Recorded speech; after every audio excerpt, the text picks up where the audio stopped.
Rasanya seru sih, banyak dipelajari di sini, juga banyak ketemu banyak orang, teman baru, semuanya juga baik-baik, ramah-ramah, perpustakaan juga lengkap, pokoknya seru sih di sini. Di STIMIK saya dapat belajar banyak hal, mulai dari pemrograman yang lebih kompleks, cara membuat program, serta saya lebih mengerti mengenai robotik, karena untuk robotik cuma di STIMIK yang di Pontianak yang udah ada. Seru, berkesan, pokoknya teman-temannya asik lah. Kesannya baik karena fasilitasnya lengkap, perpus kalau bukunya juga lengkap, nyari referensi untuk skripsi itu oke. Dosennya baik, apalagi kalau bimbingan gitu kan, mereka selalu on time. Seru karena kita sini mendapat banyak pengalaman baru dan juga teman-temannya juga suportif beserta dengan dosennya banyak membantu.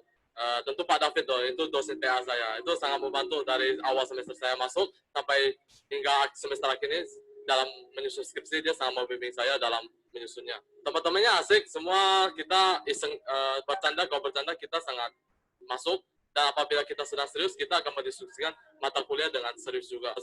Bapak saya ada buka toko, saya kerja di sana. Ke toko gitu kan kita perlunya sistem penjualan.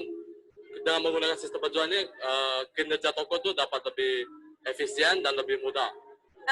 Alhamdulillah saya merasa senang sekali jadi lulusan STIMIK Pontianak. Selama saya kuliah di STIMIK, saya banyak mendapatkan pengalaman dari berbagai organisasi, terutama di BEM STIMIK Pontianak. Lalu saya mengikuti berbagai kegiatan yang menjadi pengalaman pribadi saya supaya nanti terjun di dunia pekerjaan menjadi lebih mudah. Dengar-dengar Bella dapat itu cum laude ya? Iya, iya Pak.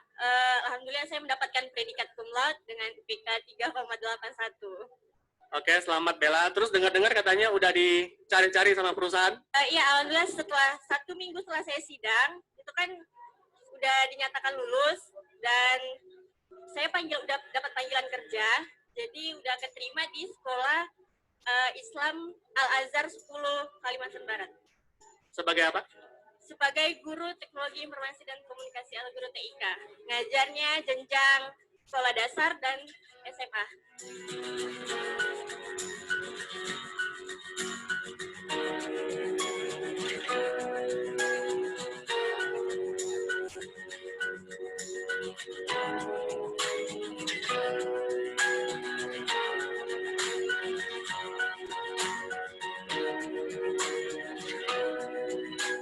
Studi Sistem Informasi dan Koordinata yang Operasi Informasi Sistem diraih oleh Saudari Stefani Melita Sabina Abdullah dengan IPK 8,00.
Tes, tes. Suara saya kedengaran? Ada, Pak. Oke.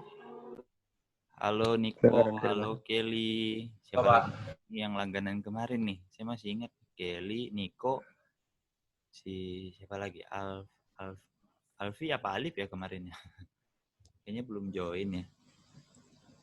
Oke, selamat sore buat adik-adik sekalian ya. Mungkin ada Bapak Ibu juga kali ya. Selamat sore semuanya ya.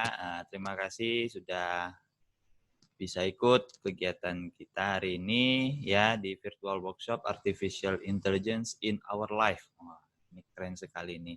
Narasumbernya itu Pak Ponti Haryanto, Eskom MCS, Kajur atau Ketua Jurusan Teknik Informatika STEMIK Pontianak. Pak Ponti.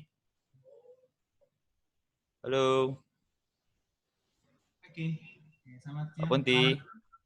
Sore Pak Ponti.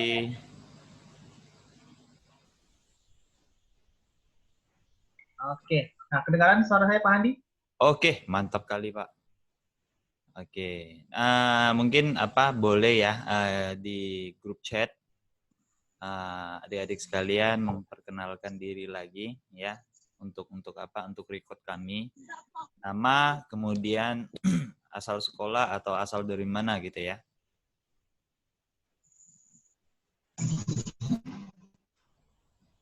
Oke. Jadi untuk hari ini kegiatannya 1 jam ya, 1 jam lagi. Nah, untuk mempersingkat waktu, saya rasa udah boleh mulai ya Pak Ponti ya. Oke, siap, boleh. Oke ya, oke silakan Pak Ponti. Ya, saya screen dulu ya. Screen saya, presentasi saya udah tampil. Oke, sip, udah. Oke, selamat siang semuanya, dari semuanya. Sore Pak Ponti. Dari mana aja? Sore. Di berbagai sekolah ya. Perkenalan dulu. Ya. Nah, dulu nama saya Ponti Haryanto yang kayak saya tampilkan dalam slide tersebut. Ya. Nama lengkapnya Ponti Haryanto, Eskom MCS. Ya, saya dosen tetap di STEMIK Pontianak. Ya. Yang dimana saya mulai mengajar di STEMIK Pontianak ini dari 2014 sampai sekarang masih aktif mengajar. Ya. Kemudian waktu tahun 2018 saya diberikan amanah untuk menjadi kepala ICT, yaitu di bagian kayak pengembang software di STEMIK Pontianak. Kemudian pada 2018 sampai 2019 saya dipindahkan menjadi kepala EPPM, yaitu kalau di kampus itu untuk mengurus penelitian dan pengabdian.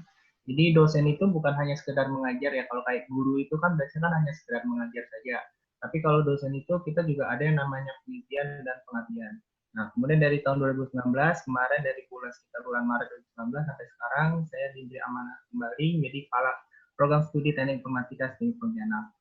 Nah, dari tahun 2014 sampai sekarang, saya lebih banyak mengajar di teknik informatika, mana biasa saya diberikan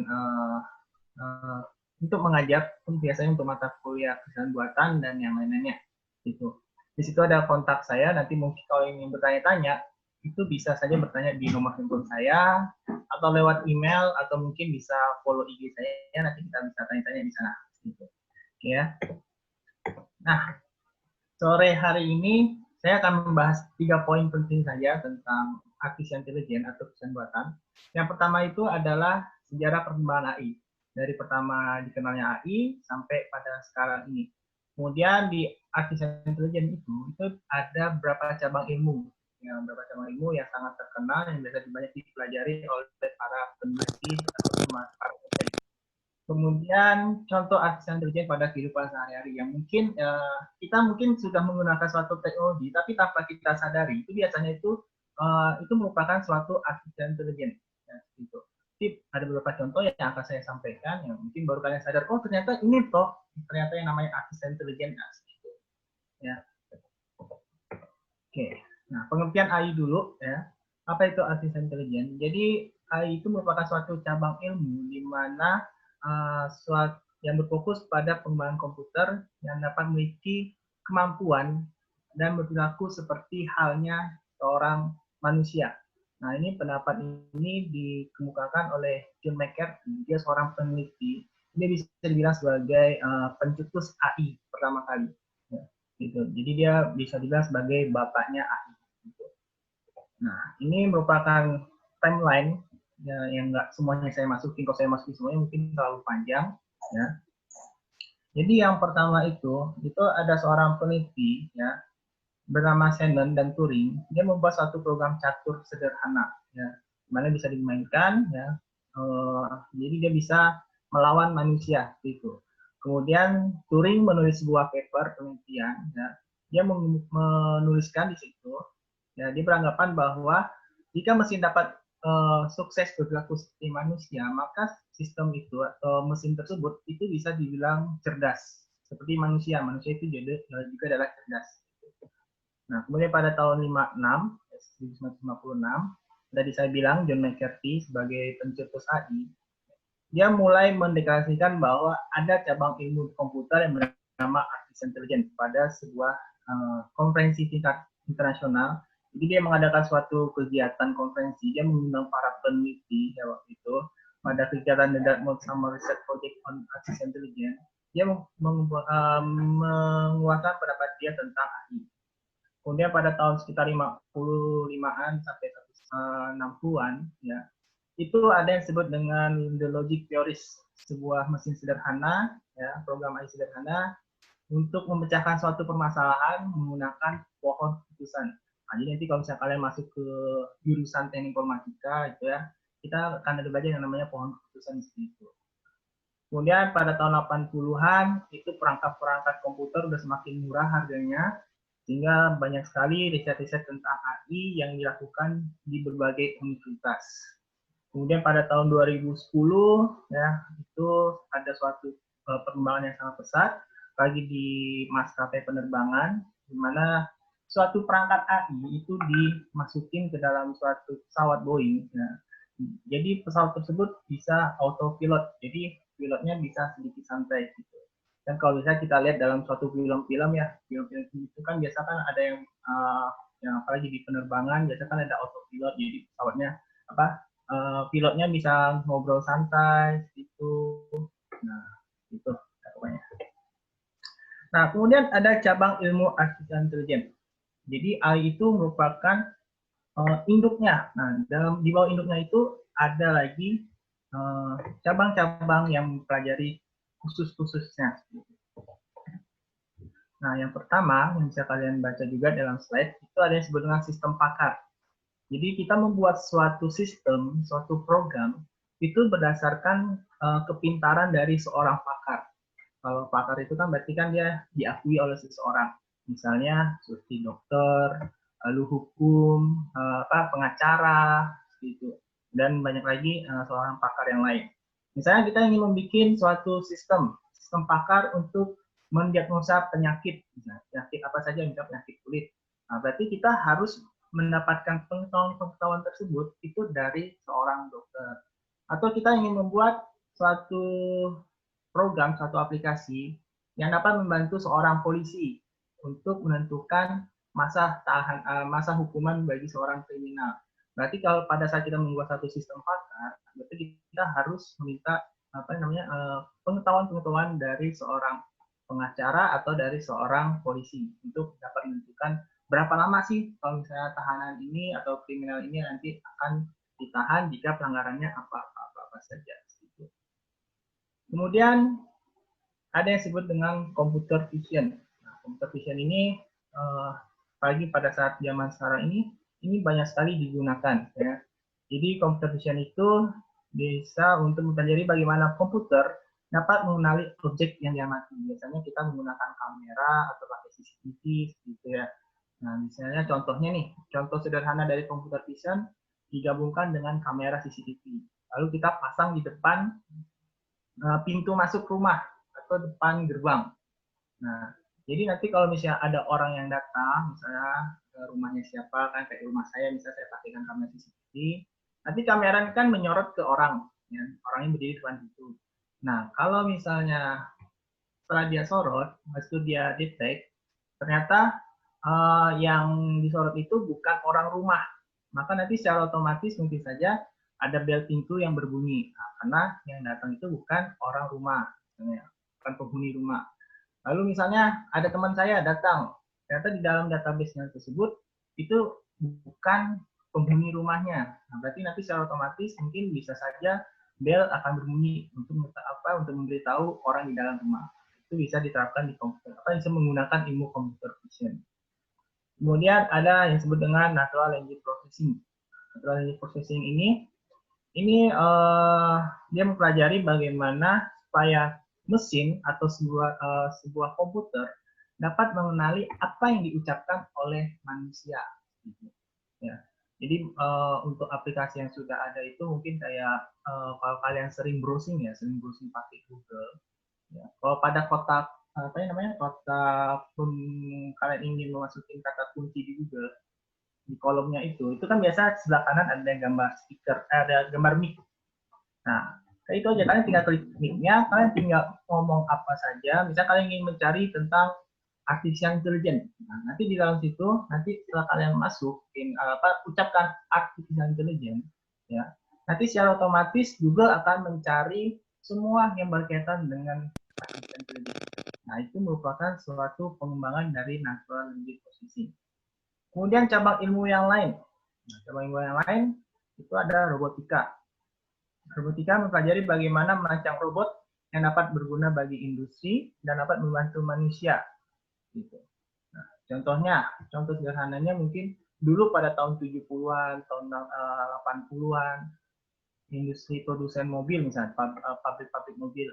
Untuk merakit satu mobil saja kadang membutuhkan 4-6 orang. Tapi sekarang untuk produsen mobil yang sangat besar, ya, mereka sudah menggunakan teknologi robot. Jadi hanya menggunakan lengan-lengan robot, dia langsung merakit mobil dalam hitungan detik atau hitungan menit dengan presisi yang sangat pas. Gitu. Jadi mungkin kalau misalnya manusia yang merakit mobil misalnya, biasanya kan masih ada, takutnya ada lupa pasang baut misalnya kan, atau lupa pasang ban dalam gitu kan, pas udah dirakit, baru ingat di dalam kap mesinnya ternyata bautnya kurang satu. Tapi kalau kita udah menggunakan teknologi robot, itu pasti semuanya nanti bisa langsung terpasang. Itu untuk di robot. Kemudian soft computing. Nah, soft computing itu merupakan juga salah satu cabang ilmu artificial intelligence atau kecerdasan buatan, di mana memiliki suatu keahlian tertentu yang dapat beradaptasi dengan lingkungan sekitarnya. Gitu. Jadi nanti dia bisa terus mengikuti perkembangan-perkembangan yang terjadi di lingkungan sekitarnya. Lalu ada algoritma genetika. Genetika ini biasa untuk mencari suatu permasalahan dengan solusi yang sangat optimal, yang biasanya digunakan untuk penyusunan jadwal atau yang lainnya. Gitu. Ya, kalau untuk di kampus atau untuk di sebuah suatu jadwal itu, itu kan kadang membutuhkan yang namanya suatu penyusunan yang sangat pas supaya tidak terjadi bentroknya jadwal. Ya, mungkin kalau bagi kalian mungkin gampang kok nyusun jadwal, hanya tinggal masukin aja mata pelajarannya, itu nanti masukin aja nama gurunya. Tapi bagi yang menyusun jadwal itu belum tentu gampang, bisa saja membutuhkan waktu yang hari-hari gitu. Ya, karena kalau untuk menyusun jadwal gitu kan, yang dibutuhkan itu pasti yang pertama adalah mata pelajarannya, kemudian nama-nama guru yang akan mengajar, kemudian jumlah kelas apakah mencukupi atau tidak, dan kemudian yang berikutnya jam pelajarannya. Ya, jadi jangan sampai nanti pas disusun itu ternyata satu hari itu semuanya isinya adalah guru olahraga semua. Jadi dengan algoritma genetika kita bisa menyusunnya dengan cara optimal. Ini merupakan cabang-cabang ilmu AI, ya, di mana cabang ilmu AI ini semuanya kita pelajari di STEMIC Pontianak. Jadi kalau kalian berminat di artificial intelligence, mengembangkan suatu sistem berbasis kepintaran, kalian bisa saja bergabung di STEMIC Pontianak ini untuk mempelajari semuanya. Gitu. Ini rata-rata kita pelajarinya setelah mempelajari yang basic-basicnya. Ya, jadi ini biasa di semester 5, semester 6, dan semester 7 kita baru belajar tentang cabang ilmu AI. Itu. Nah, kemudian contoh artificial intelligence yang ada di dalam kehidupan sehari-hari. Ya. Mungkin di sini ada yang menggunakan iPhone. Ya. Mungkin bisa pertanyaan saya bisa dijawab di chat ya. Apakah di sini ada yang menggunakan iPhone? Untuk ponselnya ada yang menggunakan iPhone? Nah, ada ya. Oke, Kelly pakai iPhone. Nah, mungkin Kelly sudah pernah menggunakan program iSiri. Ada Jerickson juga, ada Gita juga, ya. Nah, kalau misalnya di Windows ada yang disebut dengan Cortana, ya. Jadi mereka bisa mengenali apa yang kita ucapkan, gitu. Kayak di iSiri, kalau kayak tadi di Google mungkin ada Google Assistant, itu. Lalu tadi di browsing Chrome misalnya, ya, Google Chrome, kan. Jadi dia bisa mengenali apa yang diucapkan oleh kita, oleh user. Sehingga kita tidak perlu lagi susah-susah untuk mengetik, susah-susah lagi untuk mencari, men-scroll turun bawah dan lain-lain, itu tidak perlu lagi susah-susah. Tapi dengan apa yang kita ucapkan itu sudah bisa dikeluarkan atau bisa dicari oleh komputer gitu. Nah, ini merupakan salah satu contoh AI dalam kehidupan sehari-hari. Jadi ternyata benar ya, iSiri ini ternyata merupakan suatu contoh dari artificial intelligence. Nah, kemudian ada Tesla. Tesla ini merupakan suatu mobil pintar, ya, di mana dikembangkan oleh Tesla Motor. Ya. Jadi dia bisa untuk seperti autopilot. Kalau autopilot kan untuk pesawat, mungkin kita bisa bilang sebagai auto driver, ya. Jadi pengemudi otomatis. Nah, kemarin beberapa hari yang lalu saya pernah baca tentang teknologi Tesla ini, ya. Jadi dia disematkan di mobil Tesla, ya. Dia bisa, kemarin itu saya baca dia menyelamatkan pengemudi, ya. Jadi ada supir, dia bawa kendaraan, ya, saya sedikit cerita saja, ya, itu. Nah, pas di jalan dia ada pohon yang roboh. Biasanya kan kalau kayak pengemudi ya, kayak saya, kayak Pak Handi, kalau bawa kendaraan, pasti kalau misalnya ada tiba-tiba ada kucing yang nyebrang, disalip mendadak, atau ada ranting yang roboh, kita sebagai pengemudi pasti sedikit gugup. Bisa saja nanti kita salah tekan, harusnya kita tekan rem, tapi malah tekan gas, akhirnya kita kecelakaan gitu. Contohnya kayak ada beberapa video ya, mungkin kalian pernah lihat juga, seorang pengendara mobil di Pulau Jawa ya, tiba-tiba ada motor menyalip dari sebelah kiri, akhirnya mobilnya oleng kemudian menabrak rumah warga. Nah, dengan menggunakan teknologi Tesla ini, dia bisa secara otomatis langsung mengerem kendaraan. Jadi bisa mengurangi tingkat kecelakaan yang terjadi pada kendaraan mobil. Itu merupakan salah satu contoh dari penggunaan AI juga. Kemudian ada Netflix. Nah, pasti yang hobi-hobi nonton, apalagi yang cewek-cewek mungkin yang hobi nonton Korea atau hobi nonton drama romantis, itu ya. Pasti kalian pernah nonton di Netflix atau mungkin nonton di YouTube atau di yang lainnya ya, yang disediakan secara resmi itu. biasa kan kalau kita sehabis nonton atau kita sehabis mendengarkan lagu di YouTube gitu, biasa nanti dia akan merekomendasikan lagu yang serupa atau genre film yang serupa gitu. Misalnya nih, saya habis nonton film drama Korea misalnya, drama Korea romantis. Nanti setelah filmnya selesai, nanti pasti ada pilihan film lain ya yang berkaitan tentang Korea atau tentang drama Korea yang romantis. Yang mungkin waktu judul yang saya nonton, misalnya saya nonton film Korea kemarin, misalnya Landing Class on You, sih yang cewek-cewek pernah nonton lah ya. Nanti setelah saya selesai nonton film Landing Class on You itu, nanti tiba-tiba nanti akan direkomendasikan saya menonton film yang lainnya, ya, gitu. Tapi yang berkaitan dengan yang drama Korea romantis juga. Gak mungkin saya setelah nonton film drama Korea romantis, ternyata Netflix merekomendasikan filmnya film India, gitu. Itu nggak mungkin, jarang sekali terjadinya. Pasti yang berkaitan dengan film Korea juga, gitu. Kemudian ada Sophia. Sophia ini merupakan suatu robot yang dikembangkan oleh Hanson Robotics, ya, di mana dia dapat berinteraksi langsung dengan manusia. Dia dapat menjawab semua pertanyaan atau menjawab pertanyaan-pertanyaan yang diajukan oleh manusia. Dapat berekspresi seperti halnya manusia, gitu. Kemudian ada smartwatch, ya, itu.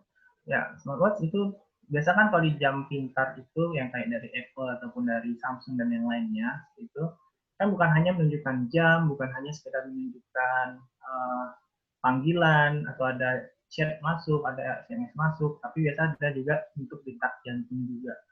Nah, sebenarnya teknologi detak jantung ini yang disematkan di dalam satu jam pintar ini itu bisa dipakai untuk rekam medis kita. Untuk beberapa hari ke belakang. Jadi pada saat tiba-tiba kita merasakan sesak napas atau bagaimana, lalu nanti itu dokter sebenarnya bisa menggunakan rekam medis detak jantung kita untuk mendiagnosa apa yang kita alami sebenarnya kepada smartwatch. Kemudian teknologi AI yang lain itu ada closed circuit TV. Nah, nanti CCTV ini ya kita bisa menggunakan berbagai metode yang ada, misalnya untuk face recognition, untuk pengenalan wajah, lalu untuk listen face recognition, untuk mengenal plat kendaraan, lalu untuk yang lainnya, untuk perhitungan manusia pada suatu tempat, itu kita bisa menggunakan CCTV yang digabungkan dengan metode-metode yang ada di dalam AI. Gitu.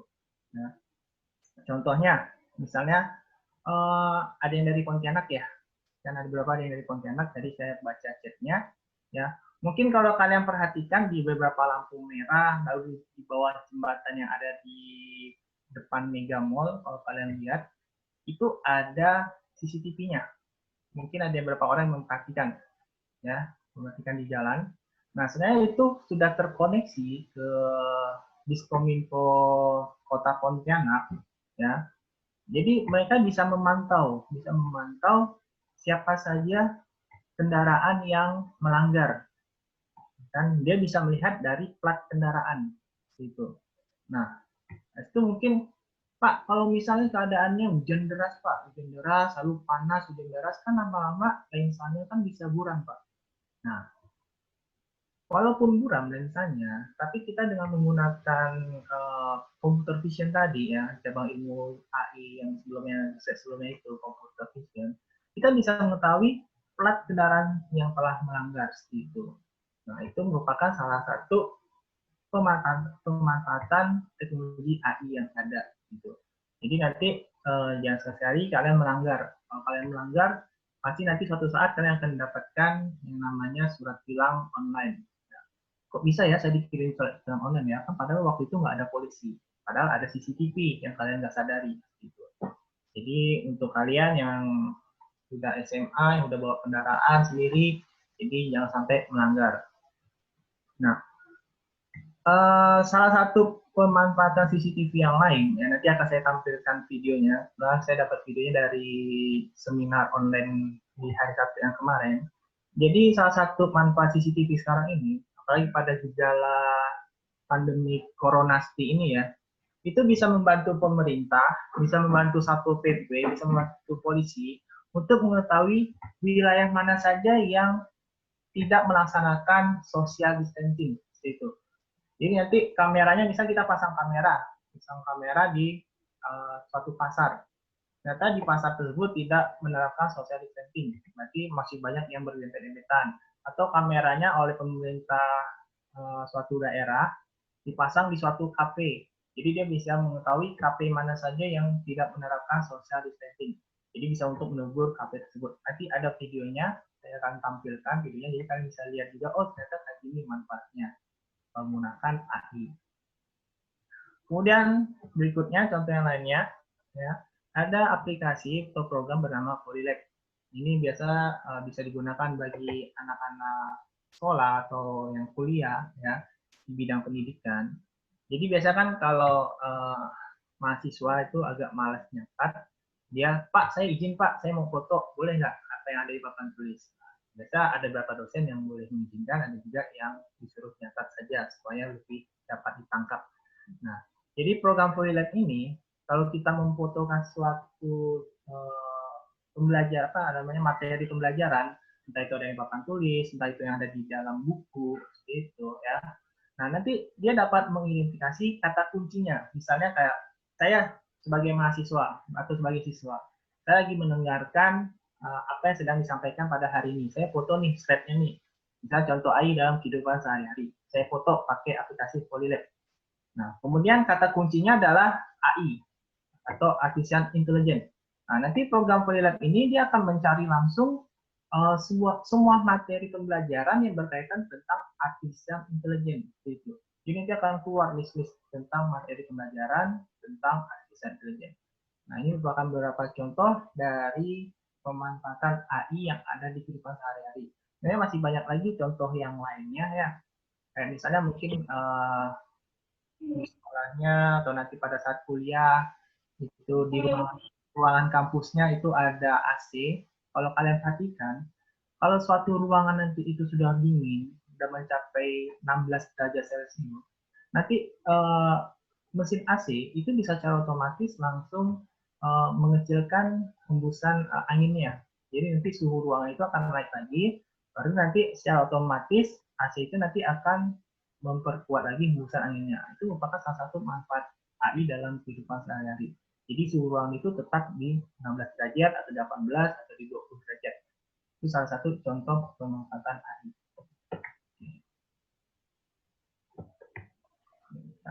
Saya nextkan. Nah, ini video. Nah, ini merupakan video yang tadi saya bilang. Jadi, di mana kita menggunakan CCTV untuk memantau suatu wilayah, ya, memantau suatu wilayah untuk siapa yang melanggar social distancing. Jadi kalau misalnya kalian lihat videonya belum saya nyalakan, ya, itu kan ada yang di kotak warna hijau, ada yang di kotak warna merah kan. Nah, jadi kalau yang warna hijau berarti dia jaraknya jauh dengan orang lain, berarti dia sudah menerapkan social distancing. Tapi bagaimana yang kotak merah? Berarti itu jaraknya masih dekat, ya, masih dekat, berarti dia masih tidak melaksanakan social distancing. Nah, ini akan saya jalankan videonya, ya. Nah, situ. Oke, ya. Nah, kalian lihat di videonya itu, ya. Jadi orangnya berjalan. Nah, nanti dia bisa mengetahui. Kameranya mendeteksi sendiri mana yang tidak menerapkan social distancing. Seperti itu. Nah, ini merupakan penggabungan antara CCTV menggunakan computer vision, mendeteksi apa yang ada. Gitu. Nah, gitu. Nah, itu ada keterangannya. Kalau warna merah, ya, itu berarti very close, terlalu dekat. Kalau kuning berarti dekat. Kalau hijau berarti jauh. Gitu.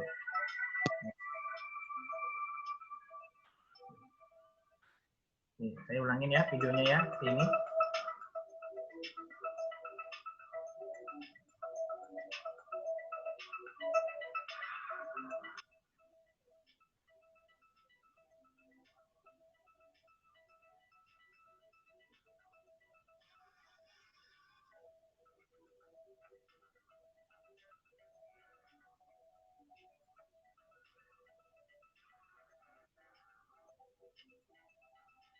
Oke.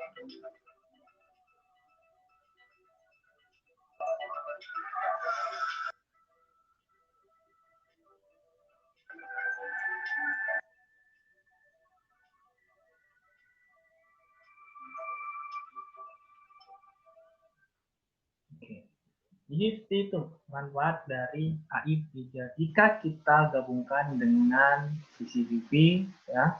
Jadi misalnya kayak untuk di Pontianak kan banyak warung kopi ataupun di daerah lain banyak warung kopi. Nah, nanti pemerintah daerah masing-masing untuk mengetahui untuk memantau apakah pengelola warung kopi ini sudah menerapkan social distancing pada kafenya masing-masing.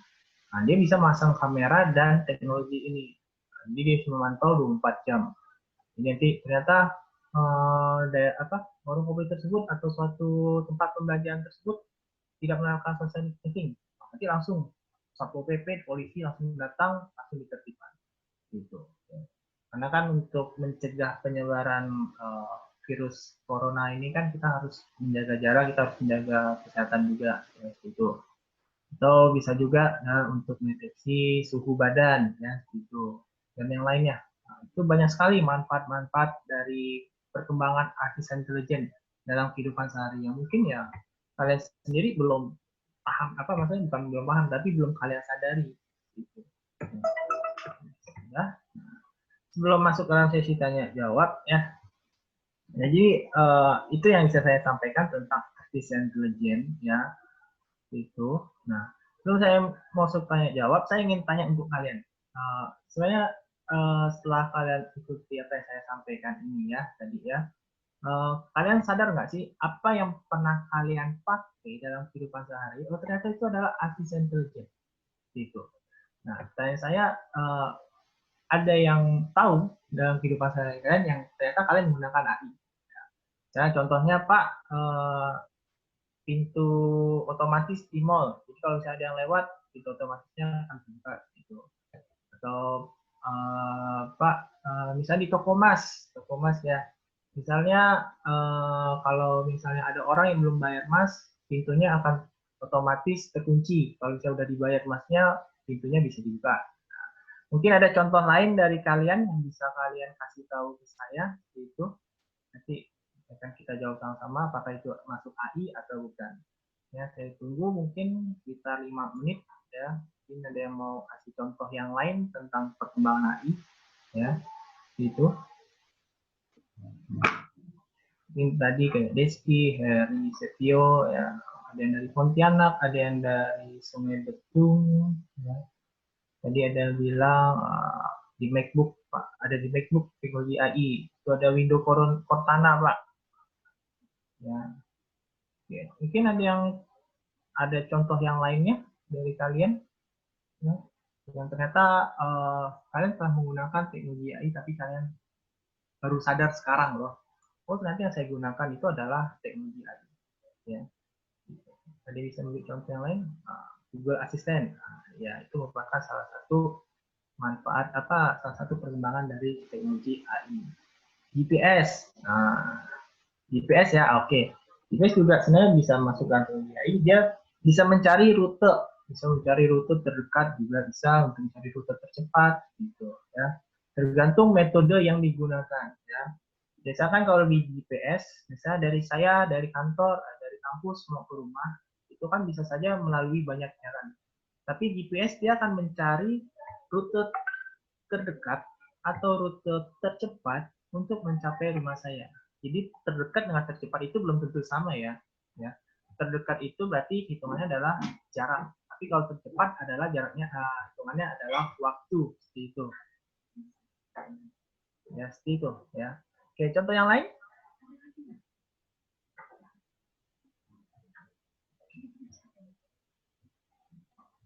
Contoh yang lain mungkin ada yang bisa memberi contoh yang lain selain Vanes dan Wendy. Ya. Bagaimana yang lain? Yuk, yang lain bisa kasih contoh. Mungkin saya nambah satu kali Pak Ponti ya. Ya Pak. Eskalator kali Pak ya. Eskalator, jadi kayak eskalator otomatis Pak ya. Jadi kayak misalnya kalau misalnya nggak ada orang, pelan gitu kan. Waktu ada orang injak naik dia jadi lebih kencang. Itu kan dia kan menggunakan sensor juga tuh. Iya, Dia pakai kan sensor kan itu. Iya. Jadi kalau saya ada orang yang udah mulai berdiri, dia akan mulai jalan. Tuh, ya. Nah, ini ada dari Pak Amar nih. Gojek katanya, Pak.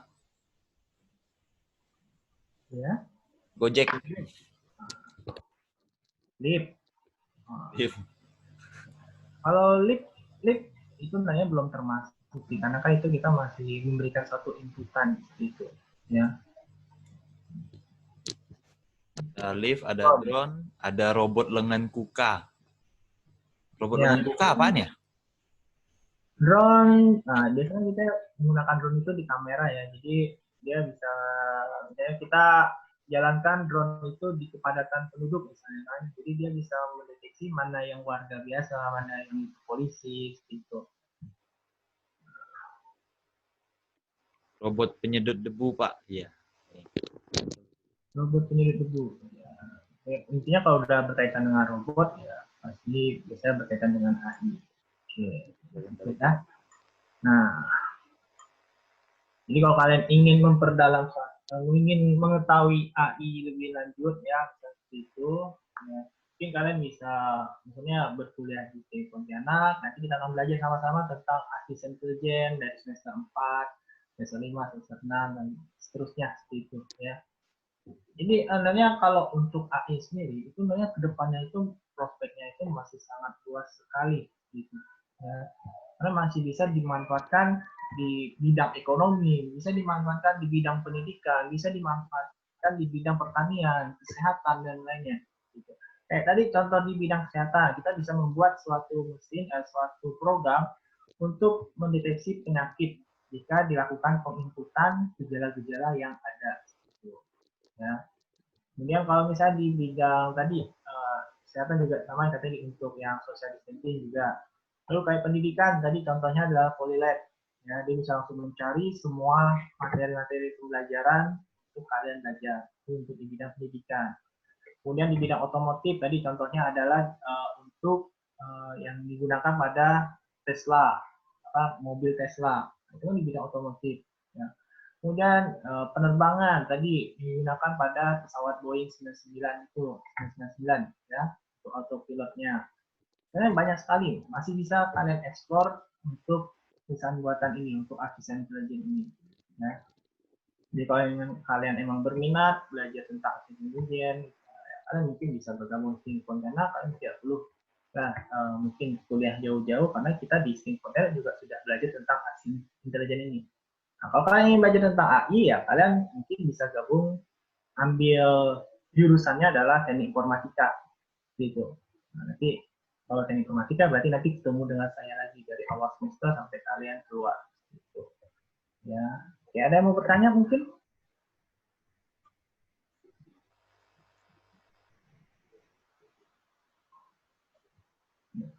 Itu payung di Masjid Nabawi Madinah yang terbuka kalau udah malam. Itu tergantung menggunakan teknologinya. Kalau dia hanya menggunakan timer, ya, misalnya dia akan terbuka pada saat jam 6. Berarti kan itu hanya kita hanya memberikan inputan kalau jam 6 terbuka. Kalau udah jam 5 pagi dia tertutup gitu. Ya. Tapi kalau dia akan terbuka kalau mendengar azan maghrib. Nah, berarti dia menggunakan teknologi AI karena dia menggunakan suara, sensor suara. Berarti kayak lampu-lampu yang otomatis nyala kalau gelap itu juga udah terhitung AI ya, Pak ya? Ya, karena dia menangkap cahaya. Cahaya. Gitu. Itu ada pertanyaan dari Kelly, Pak. Gimana cara untuk maintain artificial intelligence tersebut?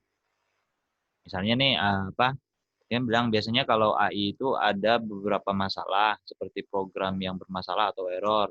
Ya blue screen lah kali ya. Terus dia bilang, acara maintain AI tersebut itu gimana ya?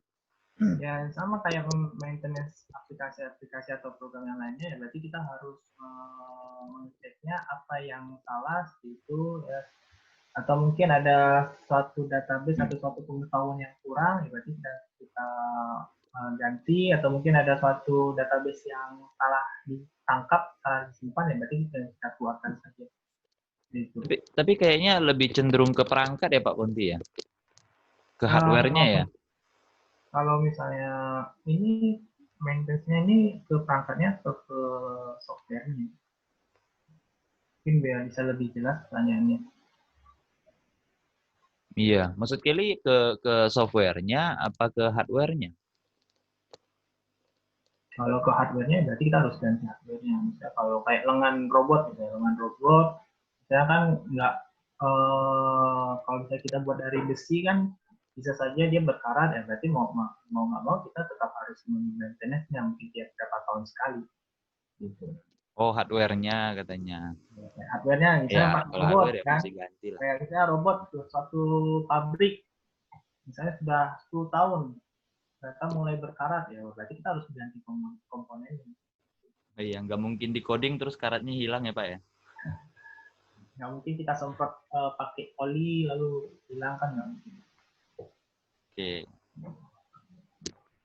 Oke, pertanyaan yang lain mungkin dari Kelly juga, Tanuwijaya, ya.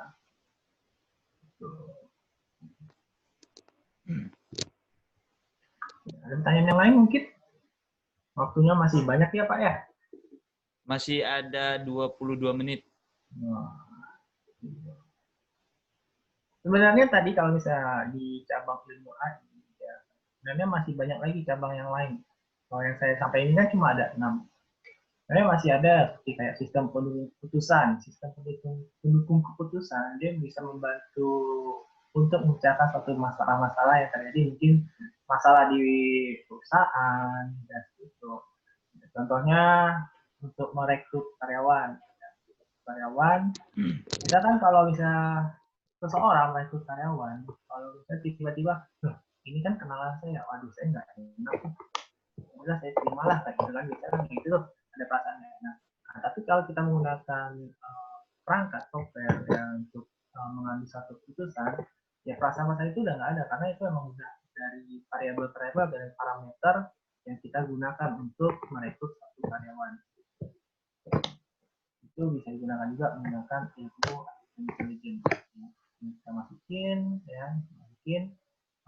parameter yang untuk pengukurannya, lalu nanti hasilnya keluar, dia layak diterima atau tidak untuk jadi satu karyawan. Atau masih banyak contoh-contoh yang lainnya. Ya. Yang tadi saya bilang, cabang ilmu AI itu masih sangat besar sekali untuk kalian explore. Gitu.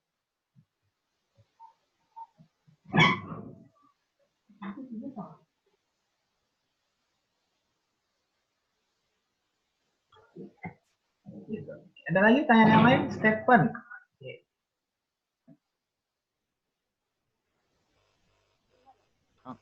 Oke.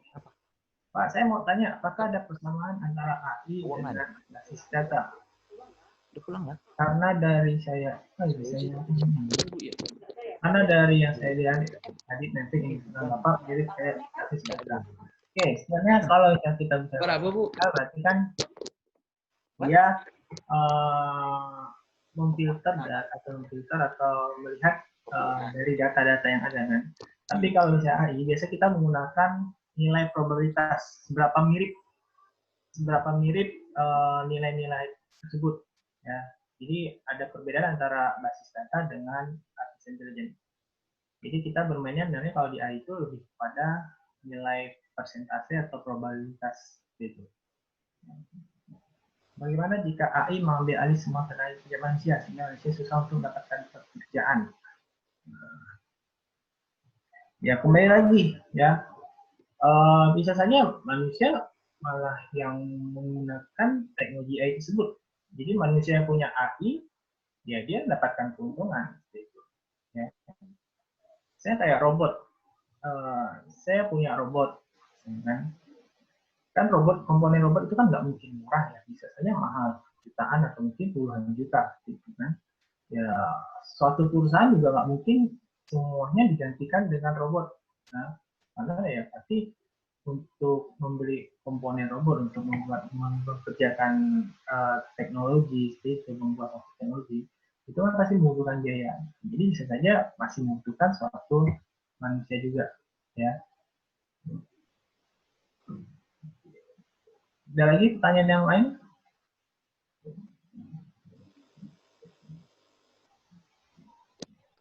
Ada lagi?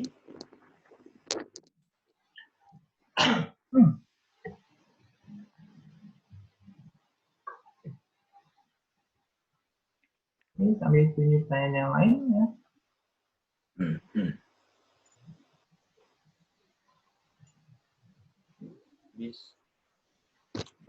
Terus satu Pak, bisakah AI hidup tanpa hardware? Hidup di internet maksud saya. Waduh. Hidup di internet Pak. Hidup di internet. Mm-mm. Jadi ya, saya pikir dulu.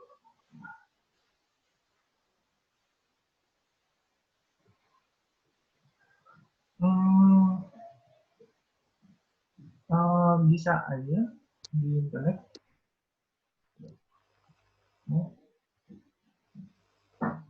Jadi kayak untuk mesin pencarian dia kan ada di internet seperti itu.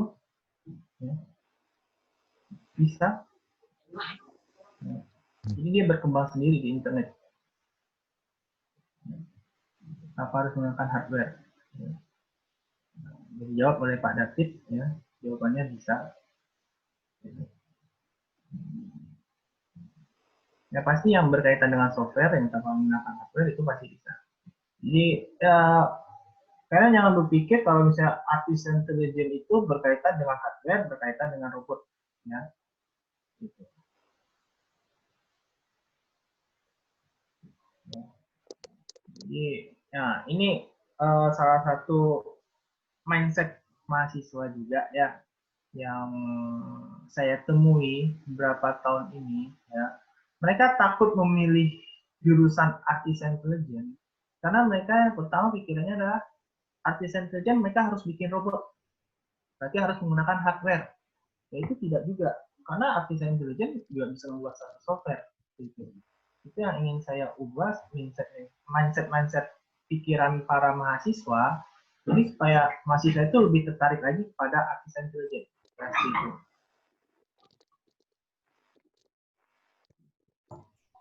Oke, Pak. Itu ada bantuan dari Pak David tuh, katanya contohnya bisa aja bot gitu loh untuk game online. Nah, itu kan merupakan suatu software program. Iya, software. Lalu ada pertanyaan tuh Pak, seperti yang kita tahu kan dari Risti Suwandi, dia bilang seperti yang kita tahu kan sekarang Jepang sudah Society 5.0, di mana lebih menggunakan artificial intelligence. Apakah akan mudah tersebar langsung ke Indonesia? Apakah akan tersebar langsung ke Indonesia? Nah, itu tergantung lagi dari seberapa antusias masyarakat Indonesia yang ingin meneliti tentang AI. Ya, seperti itu. Jadi mungkin ya kita tahu suatu kondisi atau budaya orang-orang Jepang, mereka itu kan sangat pekerja keras. Mereka sangat ingin tahu tentang AI. Akhirnya mereka mengembangkan teknologi AI di sana, gitu kan. Nah, kembali lagi ke kita, apakah kita punya kemauan seperti mereka untuk mengembangkan AI di Indonesia? Kalau misalnya kita sama pola pikirnya, budayanya dan yang lainnya seperti mereka, ya tidak untuk kemungkinan kita bisa mengejar Jepang untuk menggunakan teknologi AI tersebut, ya. Jadi kayak untuk kalian-kalian ini ya yang ada berapa orang ini ada sekitar 30-an orang, kalau misalnya kalian semuanya tertarik dengan AI, ya mungkin dalam waktu 5 atau 10 tahun ke depan kita bisa menyusul Jepang dari teknologi AI tersebut, ya. Gitu. Jadi dengan cepat kita akan masuk ke dalam society 5.0. Kalau sekarang kan masih industri 4.0. Gitu. Ya. Oke, apalagi? Ada lagi pertanyaan yang lain?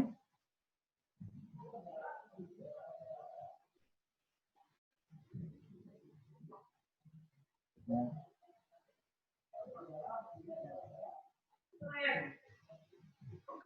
Oke, ini sambil nunggu pertanyaan yang lain ya. Boleh dari contoh pemanfaatan AI yang video itu Pak, yang pacaran kasihan ya Pak ya? Ya? Tegur terus itu. Yang mana Pak? Yang ini nih, video ini nih. Saya Kalau jalan. jaraknya deket kan pasti kedetek tuh, merah tuh. Ah, Yang pacaran gimana, Pak? jalan, Jalannya. Pak. Kan susah ya. Masa masih pakai apa, tali ikat pinggang? Nah, kayak itu yang paling bawah tuh Pak ya, bawah ke atas itu ya. Iya. Nah, yang kayak dua orang ini loh, kan aduh kasihan nih. Terus kalau misalnya ada yang gendong anak gimana, Pak? Waduh. Nah, untung mereka udah pakai Seharusnya kereta anak Pak. ya pasti ada ukuran anak-anaknya kali ya. Nah, mereka pakai kereta dorong. Ya itu di barat, Pak. Kalau di Indonesia jarang lah pakai kereta dorong. Pakai sarung Jadi- biasanya, Pak. Ya, jadi kayak gini, kayak gini ya. Ini bisa juga maksudnya dikoneksikan, diintegrasikan dengan data kependudukan di Dukcapil ya, catatan sipil. Jadi bisa saja nanti setelah diketahui siapa yang melanggar jarak, itu nanti akan didetek wajahnya. Oh, setelah didetek wajahnya, ternyata namanya ini, alamatnya ini, nanti bisa saja polisi atau satpol pp langsung nyusul ke rumahnya. Pak, maaf, tadi Bapak jam segini di jalan ini telah melanggar social distancing. Jadi nanti harap untuk kedepannya Bapak jangan sampai melanggar lagi. Kan bisa. Itu merupakan satu teknologi AI banget. Karena kan di competition juga dia bisa men-face recognition untuk mengenal wajah juga. Gitu. Kayaknya kalau di Pontianak kita ini baru yang apa untuk kendaraan ya, Pak merah. ya? Ya, di lampu merah. Iya. Jadi Saya udah pernah tuh. Polisi bisa tahu siapa yang melanggar. Lalu nanti kan biasanya dikasih tilang online Pak ya. Iya, bukan tilang online sih, Pak. Malunya waktu ditegur, Pak, di lampu merah. Itu masih pakai CCTV Pak. Berarti. Dia Ya, hanya pakai tolong motor yang itu mundur, dibilang. itu di lampu merah Gajah Mada Patimura ya Pak. Ya, kemarin kenanya di situ tuh. Baru Kalau di Ayani puji Tuhan, Pak, los terus, Pak. Kalau di Ayani kayaknya belum ada sih Pak sama ini. Belum pernah saya dengar. Di depan gor ada sih, Pak, titik-titik kameranya. Cuman kayaknya apa enggak gimana ya, enggak aktif kali ya. Untuk memantau saja. Itu kan kamera-kamera itu mereka terpasangnya kalau di Pontianak di gedung wali kota Pak. Di situ ada yang namanya Ponti Center. Jadi itu kerjasama dengan Diskominfo. Jadi di situ memang ada layar besar untuk memantau semua CCTV yang ada di kota Pontianak. Itu juga apa? Salah satu bentuk smart city ya, Pak ya, betul nggak? Ya, smart city. Jadi smart city itu juga masuk dalam perkembangan dari artificial intelligence. Oke, saya cerita aja sedikit. Jadi pemerintah Indonesia sekarang ini dia lagi ingin menerapkan 100 smart city di Indonesia. Nah, kebetulan di Kalimantan Barat ada 2 kota kalau tidak salah, yaitu Pontianak dan Singkawang yang masuk dalam proyek pertama smart city di Indonesia. Gitu. Kebetulan saya kemarin ikut 2 atau 3 kali pertemuan di kantor wali kota. Gitu. Jadi memang kita membicarakan bagaimana supaya kota Pontianak ini bisa menjadi salah satu kota smart city yang ada di Indonesia. Gitu. Jadi kami saling bertukar pikiran, itu. Jadi smart city itu bukan hanya menggunakan teknologi, tapi orangnya juga harus smart people, harus pintar orangnya. Percuma kalau teknologinya bagus, tapi ternyata orangnya masih tidak tahu bagaimana cara menggunakan teknologi. Iya benar sih, Pak. Itu ribet loh itu. Jadi kalau udah smart city itu semuanya terkoneksi ke database yang sangat besar. Semua teknologi yang ada kayak CCTV, lampu jalan, kayak gitu, semuanya itu nanti akan terkoneksi ke satu titik. Nggak, berarti kalau kuliah di sini seharusnya semua ilmunya bisa dipakai, Pak ya? Kayak big data apa semua masuk ya? Masuk semua, Pak. Masuk semua ya. Jadi ya kayak kalau di mata kuliah saya sendiri sih kayaknya ke perilaku ya. orangnya sih, individunya ya. Jadi semua yang kita pelajari di STEMIC Pontianak ini kan itu nanti ke depannya emang bisa digunakan di kehidupan sehari-hari. Entah itu di kehidupan kita atau mungkin di dunia kerja. Iya. Banyak sekali mata kuliah yang bisa dipelajari di STEMIC Pontianak yang nanti bisa digunakan di luar sana. Ini kayaknya yang positif nih Niko sama Kelly nih. Niko, Kelly udah positif ya kuliah STEMIC ya? Udah ya? Oke, kita tunggu deh. Ya, Pak. Nah, ini ada 2 yang penonton setia nih, Pak Ponti. Alhamdulillah. Iko, Kelly, kemudian siapa lagi itu? Ada kemarin beberapa, cuman maklum ya saya agak pelupa orangnya. Nah, ada Pak Amar lagi nih. Halo Pak Amar. Jadi bagi adik-adik semuanya yang mau gabung STEM Pontianak ya, mungkin yang masih belum tahu cara gimana ya, di slide saya juga saya masukin info tentang bagaimana sih cara bergabung STEM Pontianak. Jadi dalam kondisi kayak sekarang ini ya, lagi musim corona virus kayak gini kan, kalau yang dari daerah, dari Mempawah, Singkawang, Sintang, Sanggau dan yang lainnya, kan biasa orang tua sangat berat hati untuk melepas kalian datang ke Pontianak. Ya, situ kalian bisa akses di link yang ada dalam di presentasi saya itu di pnd.stimpontianak.ac.id ya. Kalian bisa daftar langsung di sana. Gitu. Jadi kalian nggak perlu lagi datang ke Pontianak untuk melakukan pendaftaran di Pontianak. Gitu. Atau mungkin masih ada yang merasa ragu-ragu, gimana ya di Pontianak itu di Pontianak itu kuliahnya bagaimana atau cara pembelajarannya, dosennya bagaimana. Nah itu ada nomor kontaknya juga ya. Bagian akademik, kalian bisa tanya-tanya juga. Bisa tanya di Bu Elika 15152365532 atau mungkin kalian bisa tanya tadi di kontak saya di depan slide-nya ya. Di nomor saya 0813 3164 3896 gitu. Kita bisa tanya-tanya ya tentang STEM Pontianak. Atau mungkin kalian masih ragu ya, kalian bisa melihat aktivitas tentang STEM Pontianak, tentang kuliahnya bagaimana, dosennya ngajarnya bagaimana, kegiatan apa sih yang diikuti di STEM Pontianak. Kalian bisa buka Instagram ya. Pasti kalian juga udah pada follow Instagram STEM Pontianak ya. Kemudian ada Facebook juga yang mungkin masih main Facebook ya. Tapi kayaknya sekarang anak muda udah jarang bermain Facebook. Udah pada beralih ke Instagram atau mungkin pada main TikTok mungkin. Ya. Kalau masih pada menggunakan Facebook, kalian bisa lihat page-nya di STEM Pontianak gitu. Jadi kalian silahkan tanya-tanya ya, tanya tentang STEM Pontianak, kuliahnya bagaimana, dosennya bagaimana, materinya apa saja, akan bisa tanya-tanya. Bisa tanya ke banyak akademik, bisa tanya ke Pak Handi ya.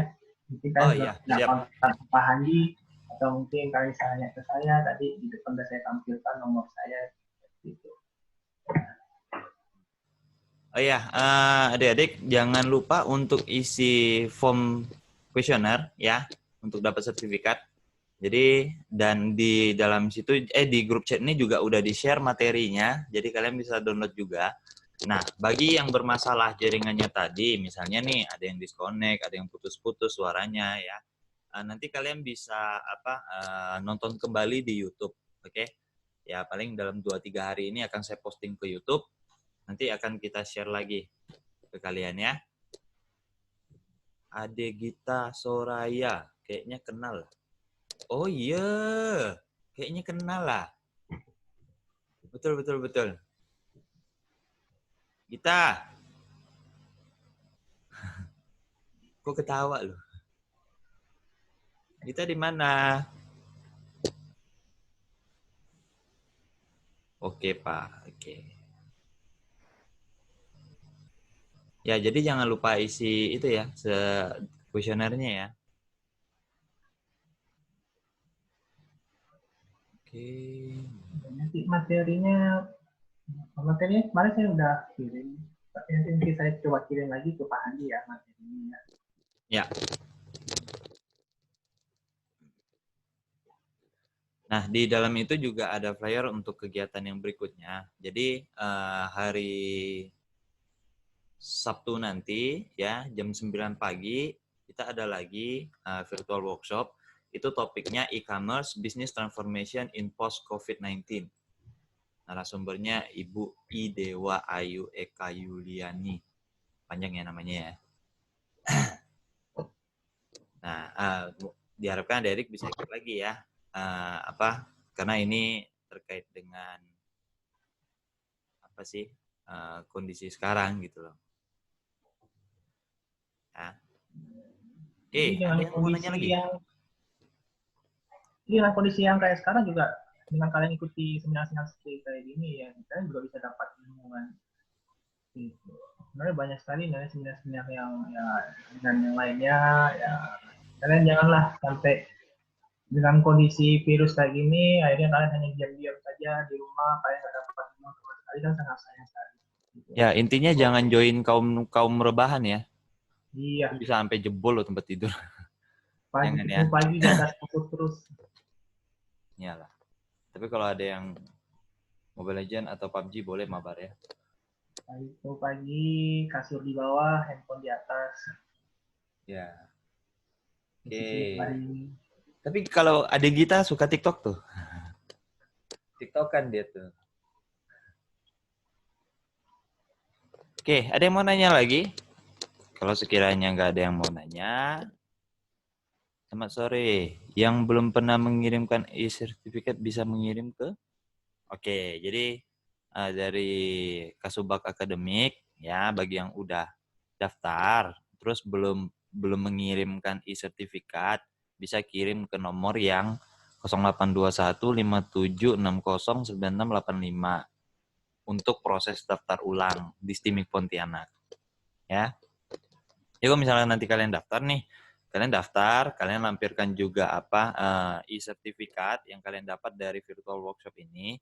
Jadi kalian diterima tanpa tes dan wawancara. Jadi langsung tinggal daftar ulang, ya udah kuliah nanti gitu. Ya. Tapi ya itu syaratnya, harus melampirkan e-sertifikat. Oke, ada yang mau nanya lagi?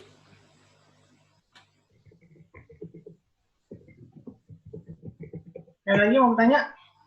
Ya. Ya, jadi kalau memang kalian berminat di Artisan Intelligence dengan buatan, ya bergabunglah di STIMIK Pontianak, masuknya ke jurusan Teknik Informatika. Kalau kalian masuknya ke Sistem Informasi, ya kalian nggak akan dapat ilmu tentang Artisan Intelligence. Gitu. Setelah kalian masuk ke Teknik Informatika, di semester 5, kalian ambil peminatannya adalah Artisan Intelligence. Gitu, ya. Jadi saya tunggu kalian di sini Pontianak, nanti kita bisa bicara lagi, bincang-bincang tentang Artisan Intelligence dan yang lainnya. Gitu. Ya. Bagaimana Pak Handi? Oke, kayaknya udah nggak ada pertanyaan ya. Sudah pas 1 jam. Ya, jadi sekiranya mungkin sudah bisa kita akhiri, Pak. Oke. Ya, karena kebetulan jam 5 kan ada kuliah lagi nih, Pak. Takutnya nanti Bapak nggak keburu nih. Oke, terima kasih banyak Pak Ponti ya sudah berbagi ilmu ya, kepada adik-adik kita ini. Ya, semoga bisa menambah pengetahuan mereka lah ya. Oke. Nah, adik-adik sekalian, jangan lupa diisi kuesionernya, kemudian download. Nanti akan dikirimkan sertifikatnya, kalian simpan, download, ya. Nah, ketika daftar, kalian bisa melampirkannya, ya. Lebih gampang itu kirim ke WA aja. Nih di grup chat ini ada, silakan kalian save dulu, ya. Nah, kemudian hari Sabtu ada lagi kegiatannya jam 9 pagi. Oke. Nah, jadi kalau misalnya sempat ya silakan ikut gitu ya. Oke, sekiranya cukup. Selamat sore semuanya dan terima kasih ya. Oh iya, bentar. Saya lupa satu hal nih. Saya lupa foto-foto sama kalian. Oke, ya. Kita foto-foto dulu. Mungkin saya mau stop share dari Pak Ponti dulu. Oke, pasang gaya sebagus mungkin. Mungkin semuanya boleh on cam dulu. Oke, pasang muka setampan mungkin dan secantik mungkin. Nah.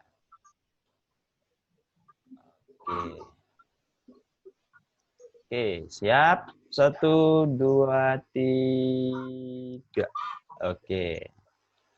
Wah, Gita gayanya bagus ya. Bentar, satu lagi. Biasanya kalau kita foto satu kali kan nggak cukup ya, jadi harus 2 kali.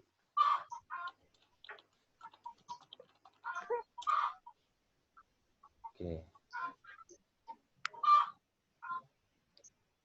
Oke, siap. 1, 2, 3. Oke.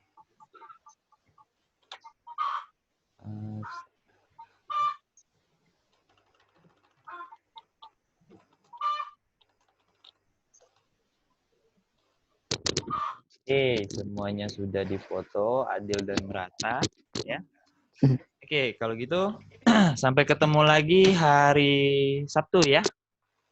Oke, terima kasih semuanya. Selamat sore. Terima kasih. Selamat sore. Makasih. Iya.